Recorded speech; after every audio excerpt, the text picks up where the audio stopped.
Alright, math analysis, we're starting off with problem number 47. 47. So you're given a triangle here. Let's try that again, it's a little thicker. So you're given a triangle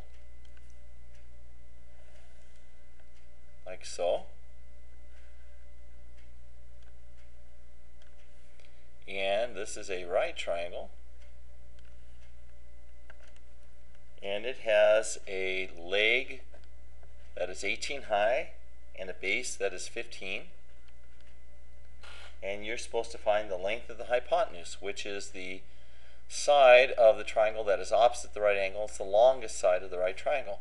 Using the Pythagorean theorem, if we say this is A and we call this B, then we know that, and let's say the hypotenuse, let's erase H and we're going to use C because we're used to that letter.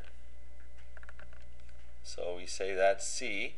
So we know that A squared plus B squared equals C squared.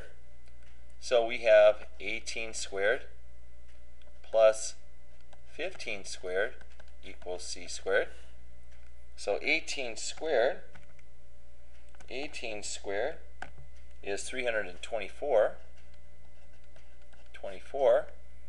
And 15 squared, I believe, is 225, if I'm not mistaken, and it is. 225 is equal to C squared. So if I add those two together, I get 549. So 549 equals C squared. So to get rid of a square, you square root it. So if I take the square root of C squared, and what I do to one side of the equation, I do to the other, 549. So C is equal, so if I take the square root of 549, I wind up getting 23, now this is an approximation, 23.4307, and then it keeps on going.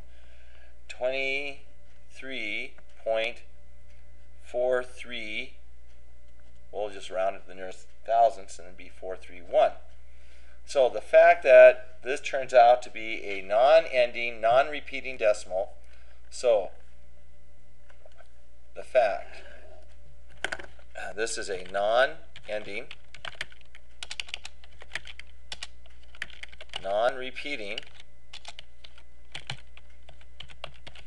decimal indicates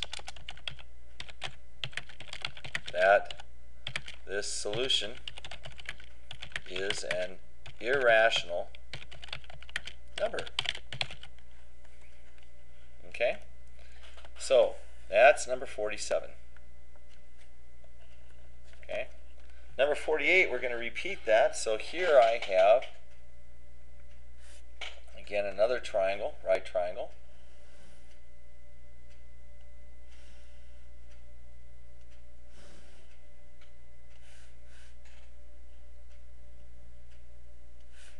And here, one leg is 5.1. The other leg is 6.8. And again, applying the Pythagorean theorem, we know if this is A, and this is B, and we're looking for C, so we know that 5.1 squared plus 6.8 squared equals C squared.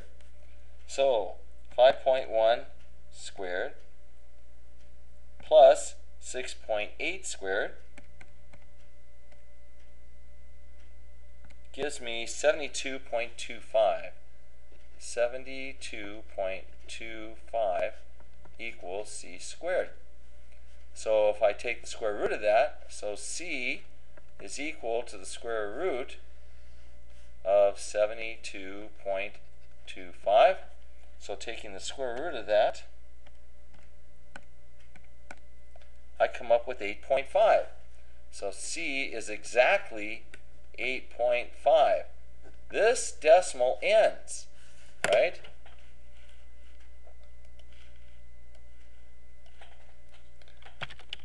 this solution has a decimal representation that truncates. In other words, that ends. Therefore,